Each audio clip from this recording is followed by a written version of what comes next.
Well, alright, ladies and gentlemen, how are you guys doing today on this Thursday, December the 23rd, 2021? Happy holidays. I hope you are enjoying this time of year with people you care about. Thank you for joining me here tonight for another metallic episode of Music of Destruction.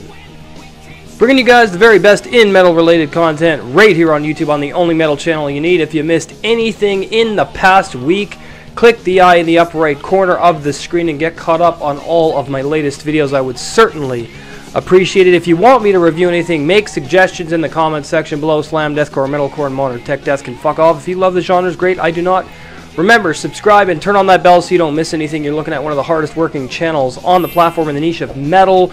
Nobody's going to give it to you as brutally honest, upfront, controversial, opinionated, or unfiltered as myself. If you like that, great. If you don't, click the X, go watch somebody else.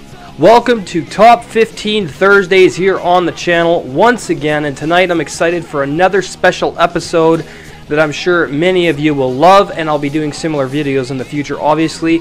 So tonight I am doing my top 15 metal albums from 1980, and this one was a very difficult list put together, let me tell you. There were a lot of bands I had to re-listen to in this list and decide if they were going to make the list or not. Now, 1980 was also the year I was born, and I grew up with a lot of these classics, considering my father and my uncle were both avid metal fans back in the day.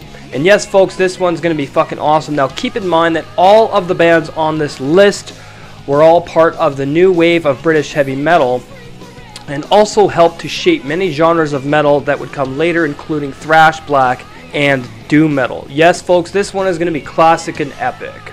Alright, so let's just get into it, shall we? Coming in at number 15, Deep Purple with the Deepest Purple compilation, released in 1980 on EMI Records. Now, Deep Purple did not have a 1980 release that year. It was a compilation album, so I had to put a compilation in this list.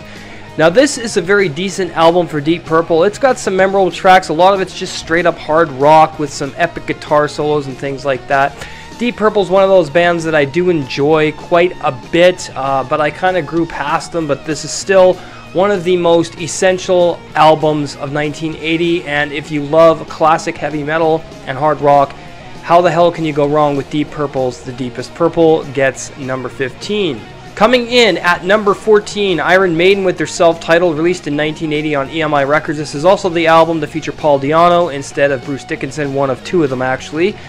This is a really great album to me. It's one of Iron Maiden's best. This is the one that started it all for Iron Maiden. It's got some of the most powerful heavy metal epic guitar riffs and some great song structuring and writing. Here's some great lyricism. It's a really great album, and if you haven't heard it, I mean, what the fuck are you calling yourself a metalhead for? I mean, it's Iron Maiden, it's their self-titled, it's benchmarking in so many ways. It contains elements of proto-thrash and proto-speed metal. Really great album, number 14, Iron Maiden's self-titled. Coming in at number 13, Ozzy Osbourne with Blizzard of Oz, released in 1980 on Jet Records. Yes, Ozzy did have his own project going at the same time he was in Black Sabbath. This was also at the time when he had departed from Black Sabbath for a while due to drug issues and other things like that. I did a whole podcast on the history of Black Sabbath. If you guys want to go and check that out on Patreon, patreon.com/Music of Destruction. $5 a month will get you access.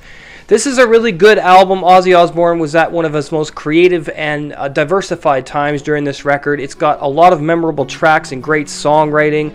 Got some great emotional content, some great lyricism, and I really enjoy Ozzy Osbourne's Blizzard of Oz. Gets number 13 on my list.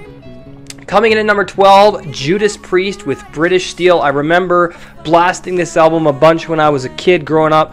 One of my favorite vinyls that my dad had. Now, while I'm not the biggest Judas Priest fan in the world, this is one of the albums that I want to get back into my collection because this album really helped me to get into metal. It's one of the strongest releases of 1980 in my opinion. Some great songwriting, and Rob Halford's vocals on this are fucking incredible. One of the best Judas Priest albums in my opinion. If you agree, that's great. If not, I don't give a fuck. This is an awesome album. British Steel helped to define that new wave of British heavy metal sound as well. Make sure you guys check out Judas Priest. British Steel gets number 12. Coming in at number 11, an album that helped to shape black metal. Yes, absolutely.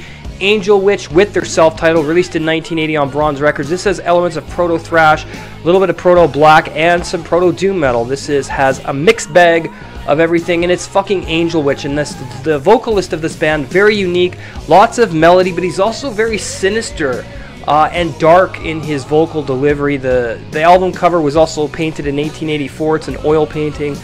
This is fucking amazing stuff. Angel Witch, one of the greatest bands in the new wave of British heavy metal. This is a fucking essential album for your collection. Angel Witch's self-titled gets number 11. Coming in at number 10, of course, probably one you guys weren't expecting, Scorpions, Animal Magnetism, released in 1980 on Harvest Records. Again, an album that I grew up with and I'm a very fond memories of, very avid fan of Scorpions. They got some great fucking music.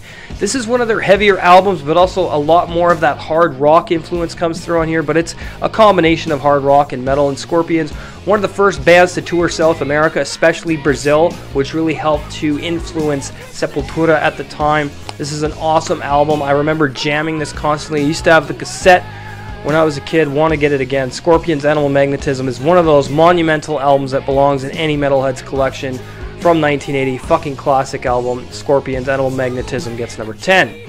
Coming in at number 9, Accept I'm a Rebel, released in 1980 on Brain Records. I'm not the biggest Accept fan, but I do like I Am a Rebel. Again, another album that helped get me into metal as a kid, one that I constantly blasted because it was one of the heaviest things that I had heard at the time, being just 3 or 4 years old. When I first heard this album, I remember my dad playing this one a lot. I did have the original vinyl. It got damaged in a move when I was young, a lot younger, in my early years. And I really am upset about that because this was one of the first vinyls my dad ever gave me, and it's fucking awesome. Accept, one of the fun, monumental bands of the new wave of British heavy metal, and they are one of the greatest in this genre. However, as I said, I'm not the biggest fan, but this album definitely had to make my list. Accept's I'm a Rebel gets number 9. Coming in at number 8, Saxon with Wheels of Steel, released in 1980 on Carrier Records, I should say. Yeah, this is a great album. It's got some of the best epic leads on an album. It's very fantasy driven. I would say this was one of the albums that helped to pioneer power metal in a lot of ways. You got a lot of those power metal proto elements on this record that influenced bands like Savatage, and I think Saxon were one of the biggest fantasy driven bands along with Dio. And Saxon's a great band. This is an underrated album by a lot of fans, I find. I think this one's better than the other album that came out in 80. I can't remember it off the top of my head. But yeah, Wheels of Steel from Saxon. I mean, come on. It gets number 8. It's great.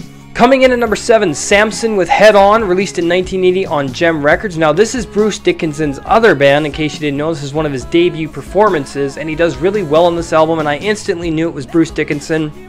Another vinyl that my dad had back in the day. I ended up finding a cassette at a second-hand store when I was like 6 or 7 years old.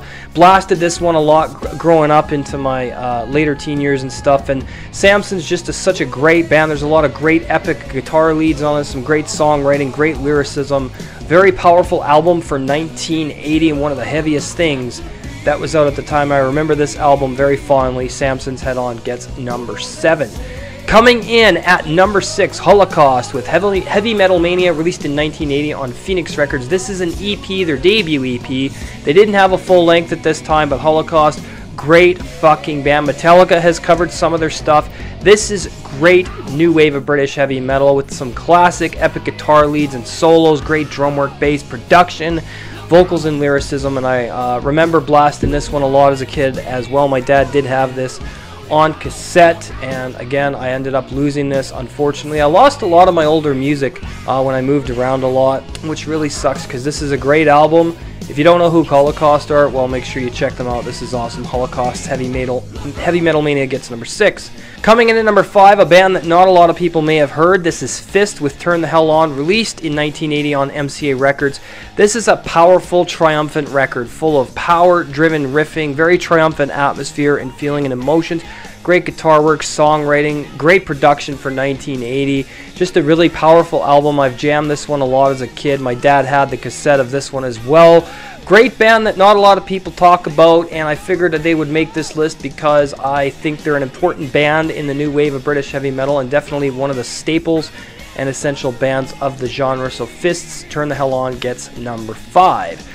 Coming in at number 4, Vardis with 100 Miles Per Hour, released in 1980 on Logo Records. This is a live album. This was before they had a debut. This is a very epic, powerful live album. Great production, very crowd driven. You can hear a lot of the crowd on this, but it's got some great songs, some great writing here, and just such a great big live album of 1980. Not something that was very prolific at this time. Definitely a very powerful record for me. I remember jamming this one out a lot. My dad had this one as well, or was it my Uncle Stacy? I think it was my Uncle Stacy's where I first heard this vinyl. Anyway, I had the cassette growing up. Again, a lot of my stuff I ended up losing from moving around. But yeah, this is a great album. Vardis, 100 Miles Per Hour gets number 4. Coming in at number 3, another album that would help to influence black metal. A lot of people don't know about this one. Witch Find with Give 'Em Hell, released in 1980 on Rondelette Records. I would even say Bathory is very heavily influenced by this band, way more than Venom ever, than they influenced Bathory. Venom did not influence Bathory as much as people think.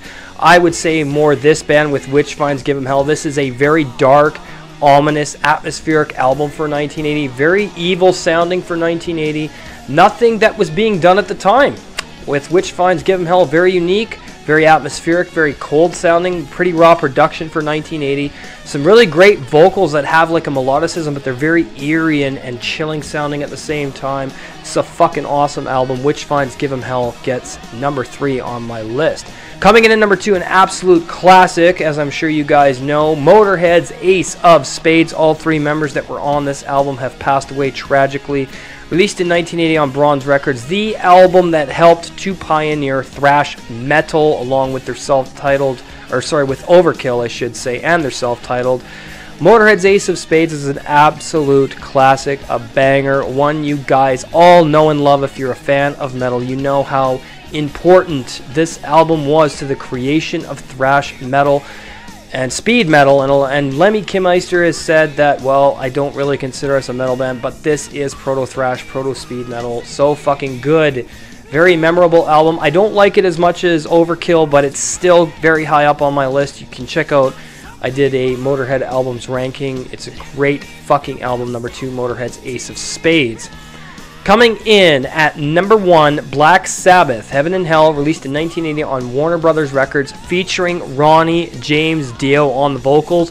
Now, this is going to be an unpopular opinion, but I have always thought that Black Sabbath were better with Ronnie James Dio than they were with Ozzy Osbourne. Ozzy Osbourne excels in his solo stuff a lot more than he does in Black Sabbath, because in Sabbath he was always wasted on something, so we didn't really get to hear Ozzy's range and his vocal talents very much in Sabbath until later years, and also on his solo work. But Heaven and Hell is a fucking masterpiece. Ronnie James Dio brings so much to this album in terms of diversity, vocal range, and power and emotion. This is an awesome album, great lyricism, writing, and instrumentation and production. This is a goddamn classic. My favorite album of 1980 goes to Black Sabbath's Heaven and Hell. Alright, so there you have it. Another top 15 in the books here on Music of Destruction. I hope you enjoyed the premiere. If you're new, subscribe. Turn on that bell so you don't miss anything. teespring.com/music-of-destruction for merch there. bonfire.store/music-of-destruction. New merch going up this week. Girlfriend's working on more designs. Thank you, Janelle. The Seed episode number 35, The History of Cryptopsy, is up on the Patreon page. If you want to be a supporter, patreon.com/music-of-destruction. This is a great podcast. I just finished this Monday night. Awesome stuff. Cryptopsy, one of my favorite bands. Old Cryptopsy with Lord Worm, new Cryptopsy shit. $5 a month gets you access to the podcast. Colton James and myself have done our first movie review of Alien from 1979 over at Beyond the Big Screen Movie and Game Review. Make sure you get on over there and subscribe. We would certainly appreciate it. Our next review is going to be of Aliens from 1986. That's coming up in the next couple of weeks. Make sure you head on over and subscribe. He also does game streams on there as well, and we're going to be doing game reviews. Thank you guys for watching tonight. Like, comment, subscribe, share this video. Have an awesome night. We'll see you for Metal Album Warfare Fridays. Have a great night. See you in the next video.